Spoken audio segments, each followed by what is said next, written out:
श्री कळसवाहिला श्री सहस्रनामे पूजा करी पीक पिकले धन दापोनी आले शेवटचे दान भागाला नारायण पीक पिकले धन दापोनी आले तुका मनी पोट भरले वारला भूभाट पीक पिकले धन दाटून आले विठाला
वंदे देवोमापतिं सुरगुरुं वंदे जगत्कारणं वंदे पन्नगभूषणं मृगधरं वंदे पशूनां पतिं वंदे सूर्यशशाङ्कवह्निनयनं वंदे मुकुन्दप्रियं वंदे भक्तजनाश्रयं च वरदं वंदे शिवं शङ्करम् समचरण सरोजं सान्द्रभं जघननिहितपानिं मण्डनं मण्डनाना करुण तुलसीमाला कन्धरं कञ्जनेत्रं सदय धवलहासं विठ्ठलं चिन्तयामि पाण्डुरङ्गा करो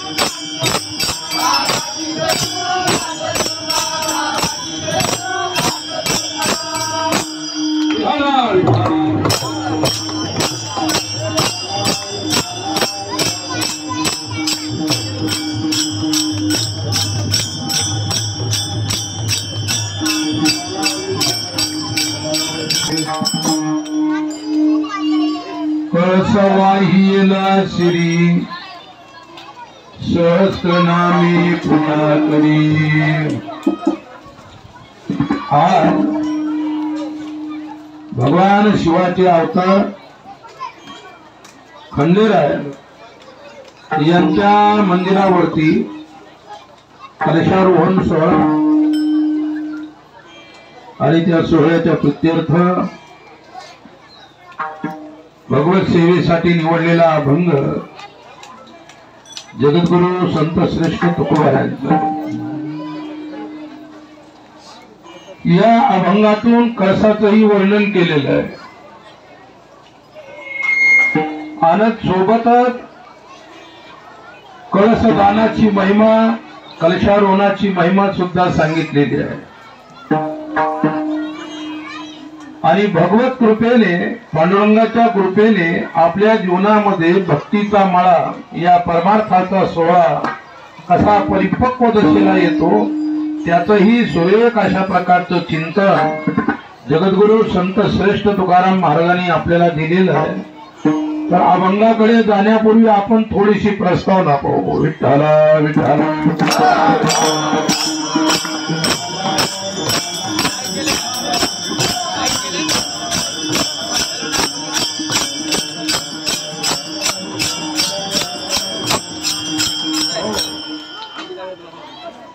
कोणतंही कार्य भगवंताच्या कृपेशिवाय अनुग्रहाशिवाय होत नाही. आपलं हे भव्य दिव्य मंदिर, या मंदिराची अतिशय दुरावस्था झाली होती. आपण सर्व गावकऱ्यांनी त्याची डागडुगी करून व्यवस्थित त्याला केलेलं आहे. नंतर आम्ही सहज म्हटलं होतं की बा या मंदिराला बिना घुमताचं मंदिर नसायला पाहिजे, तर घुमतही आपण बांधलं. नंतर परमपूज्य आदरणीय हरिभक्त परायण विजयानंदजी महाराज आणि आम्ही दोघं सोबत असताना घुमत बांधलं, पण त्याच्यावर कळसच नाही. मग अशी चर्चा झाली. महाराजांनी म्हटलं की बाबांनो, अरे बांधलं पण कळस केव्हा बसवता? मला तरी वाटतं 8-9 वर्ष झाले असतील ते घुमत बांधून, आहे की नाही? पण कळसाचा काही योग येतच नव्हता. संतांची इच्छा अपूर्ण राहत नसते. आमच्या महाराजांनी त्यावेळी माझं प्रवचन होतं, त्यावेळी त्यांनी असं अंतरातून तळमळीनं सांगितलं, अरे महाराज तुम्हाला सांगतात, मी तुम्हाला सांगतो, आणि कळसा करता काय लागतं, एक दिवस ठेवा कळसाचा कार्यक्रम. आणि महाराजांनी म्हटल्यानंतर, आमची चर्चा झाल्यानंतर, आता 1 वर्षात तुम्ही कळसाचं सर्व काम उभं केलं, म्हणजे कळसाचा हा सोहळा झाला. भगवंताची इच्छा, संतांची इच्छा असते, आणि प्रभू इच्छेशिवाय, कारण हरेर इच्छा बलियेसी, भगवंताची इच्छा बलवान आहे. आता 9 वर्ष त्याला ती इच्छा झाली नसेल की माझ्या मंदिरावर कळस बसला पाहिजे, पण संतांना कसं वाटतं की बा भगवंताचं मंदिर झालं, कळस बसला पाहिजे. या भावनेनं आम्ही सांगितलं. आदरणीय महाराजांनी सुद्धा याविषयी तुम्हाला सांगितलं. आणि शेवटी आमच्या दोघांचेही शब्द फळाला आले. तुम्ही ऐकलं, कानावर घेतलं, आणि आज तो सुदिन उगवलेला आहे. जीवनामध्ये अशा प्रकारचे सुदिन कधी कधीतरी येत असतात. वास्तविक आपलं सुपा हे गाव हे ऐतिहासिक गाव आहे, अतिशय प्राचीन गाव आहे, आणि त्याची साक्ष इथला किल्ला आहे. इथले मंदिर आहे, किल्ला आहे, आणि महाराज श्री सारखे संत या गावामध्ये जन्माला आले, आणि अहोरात्र या परिसराचं वैभव आहेत महाराज, गौरव आहेत ते. अनंत जीवांना त्यांनी परमार्थाला लावलं, आणि आजही या वयामध्ये ते संत कार्य त्यांचं चालू आहे. काही कारणानुसार माझाही सहवास या गावाला झाला काय, आणि त्याच्यातून तुमची आमची ओळख झाली काय. वैकुंठवासी थोरबाजी गोगरे माऊलीचे वडील होते, त्यांचा आणि आमचा सुरुवातीला परिचय झाला. आणि त्यांनी म्हटलं की बाबाजी एखाद्या वेळी आमच्या सुट्याला या. मग काही निमित्ताने कार्यक्रम सुद्धा इथं आयोजित केला. कार्यक्रम संपन्न झाला, आणि त्यावेळी मी गावात कोणाच्याही घरी झोपत नव्हतो. आजही जास्त झोपत नाही कोणाच्या घरी. कुठेही एकांतामध्ये आश्रय पाहून तिथं आपली विश्रांती करायची. म्हटलं बा गावात तर काही आम्ही झोपणार नाही. मग त्यांच्या शेतामध्ये आंब्याखाली एक झोपडी होती. तेव्हापासून तो आंबा मी पाहिला नाही कुठे, म्हणजे आंब्याखाली झोपडी होती, आणि त्या झोपडीमध्ये आमची व्यवस्था केली झोपायची. आमचा एक सेवक होता, 70-72 वर्ष त्यांचं वय होतं, ते आमच्या सोबत राहायचे. आणि मग आम्ही दोघं त्या, मी पलंगावर, ते पलंगाच्या खालून झोपलेले.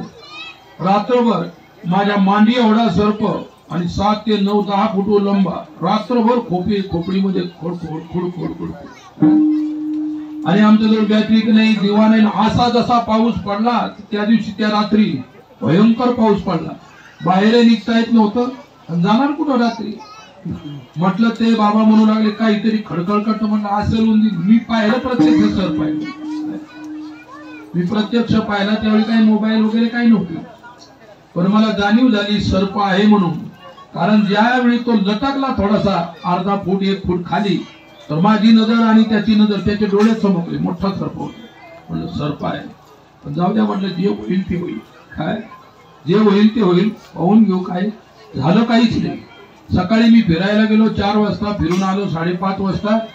तर खोपडीच्या शेजारी एक नळा होता, तिथं त्या बांधावर आंब्याजवळ, आणि त्या नळ्यामध्ये तो सर्प आला आणि त्या नळ्यामध्ये घुसला. मग ते डोळ्यानं प्रत्यक्ष पाहिलं. तर तेव्हापासूनचा मी परिचयाला, त्या परिचयाची पार्श्वभूमिका सांगतो तुम्हाला. मग परिचय झाला. नंतर त्याच वेळी सकाळी आम्ही स्नान वगैरे केलं. म्हटलं हे डोंगरावर मंदिर कशाचं दिसतं? मग त्यांनी सांगितलं की इथं मंदिर खंडोबाचं मंदिर आहे. म्हटलं आम्हाला जाऊ द्या दर्शनाला, आम्ही पाहून येतो वगैरे.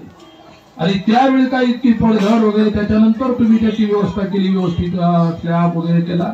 त्यावेळी फार खिळखिळ झालेलं होतं.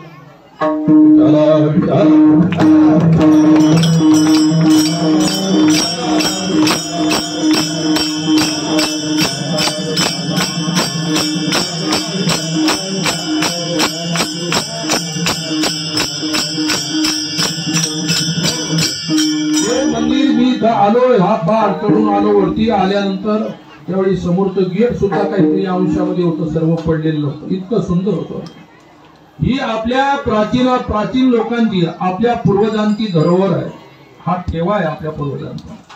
इथला एक एक दगड आपल्या पूर्वजांची साक्ष आहे. त्यांनी किती कष्ट करून हे उभं केलं असेल, लक्षात ठेवा. आणि आपण पडलेला एक दगड सुद्धा डबल लावू शकत नाही. ही आपली मानसिकता असते. इथं आम्ही आलो, पाहिला, आम्हाला खूप आनंद वाटला. त्या दिवशी आम्ही इथं थांबलो दिवसभर या मंदिरामध्ये, आणि मग रात्रीला आम्ही निघून गेलो. तर सांगण्याचं तात्पर्य की तेव्हापासून हा परिचय झाला. आणि या प्राचीन मंदिराला आमच्या मनामध्ये, हृदयात बसलं हे मंदिर. आणि केव्हाही जरी आम्ही आलो तर या माळावर येऊन या मंदिरात देवाजवळ आल्याशिवाय आम्हाला करमत नाही. हळूहळू परिचय दार झाला, वाढला. काय माऊलीच्या मनात आलं. माऊली म्हणे तुम्ही नेहमी येतात आणि तुम्ही काही गावात थांबत नाही, मग आम्ही तुमच्यासाठी व्यवस्था करतो. मी काही कोणाला दान दक्षिणा वगैरे काही मागणार नाही. परमेश्वरानं मला जे दिलं त्याच्यातूनच खर्च करून तुमच्यासाठी एक कुटिया इथं उभी करतो. तेही काम झालं. मला हे सांगायचं की एवढं प्राचीन असणारं मंदिर आज येथे हा कलशारोहणाचा सोहळा होत आहे. मलाही अतिशय आनंद वाटत आहे. आणि आनंद म्हणजे विशिष्ट या भूमीचे भूमिपुत्र, संत पुत्र महाराज श्री सुद्धा या कार्यक्रमाला उपस्थित आहे. आणि हा सोहळा आम्ही दोघंही डोळ्यानं पाहत आहोत. जी इच्छा होती, इच्छा केली ते पावलो. जी इच्छा होती ती त्या ठिकाणी आज पूर्ण झाली, लक्षात ठेवा. आणि मंदिराविषयी तुकोबारायांच्या भाष्य सांगायचं झाल्यास, जुनाट जुगारीचे नाम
जुनाट जुगारीचे नाणे बहुता काळाचे ठेंगणे लोपले होते पारिखे पले धाव चळणे चुकविला.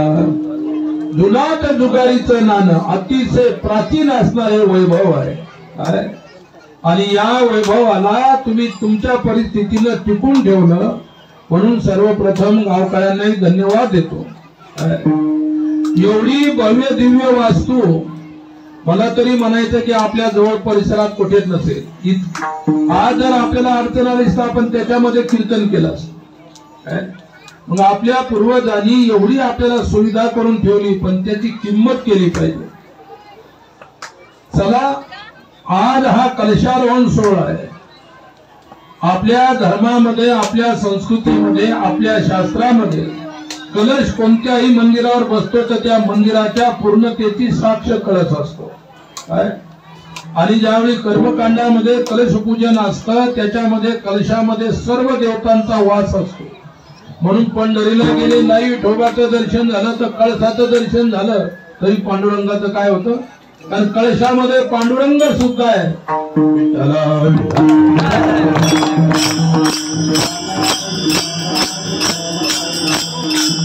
त्याविषयी सुद्धा महाराज म्हणतात झळझळीत सोना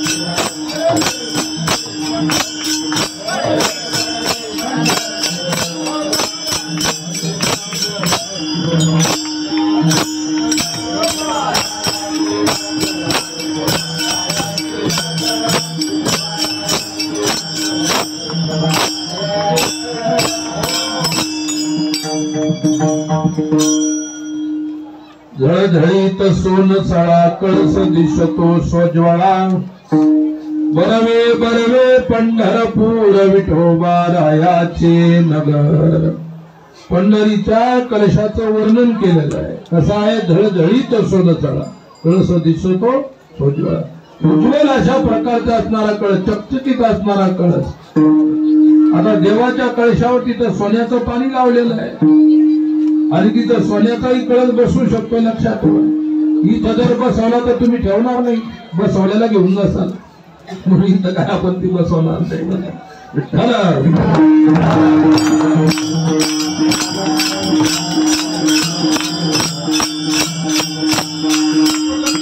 महाराष्ट्री मला आम्हाला भेटल्यानंतर झालं म्हटलं आपलं काम आता कळसाचा दिवस आहे सोन्याचा बसवल्यावर तुम्ही शांत बसू शकता म्हणून जो बसवला तो ठीक आहे आपल्या प्रती ते सोनच आहे। आपली भक्ती आपलं प्रेम आपला विश्वास आपली निष्ठा त्या प्रकारची असेल तर बसवलेला कळसही आपल्यासाठी सोन्याचाच आहे। देवाजवळ काही सोन्याची कमी आहे का हे सत्री अवधार्य ज्ञान वैना की ऐश्वर्य हे साई गुणवर्य वस्ती देत म्हणून तो बघू हे बा बायाला त्या मंदिराचा पूजाला याला घुसू देऊ नका ते बघ करतात ती नुसतं बसू द्या। आज बसले आज बसल्या बाहेरच्या आत जाऊ देऊ नका कोणीतरी उदया केलं विठाला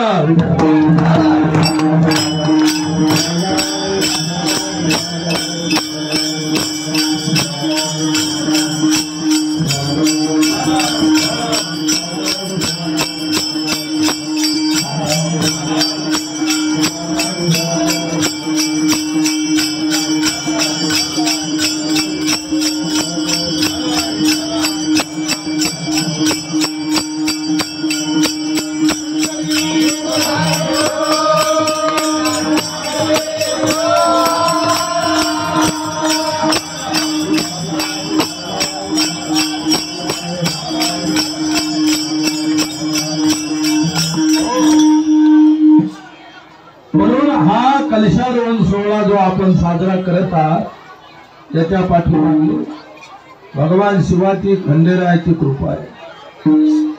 त्याच्या कृपेशिवाय काही होऊ शकत नाही। सर्व भगवंताच्या कृपेने होतं जे होतं ते होतं लक्षात ठेवा। अरे बडबड करू नका मला कोणतरी सांगा गावातले माणसं दोन चार उभे राहून त्यांना काही डोकं नसतं त्याला बडबड करायची का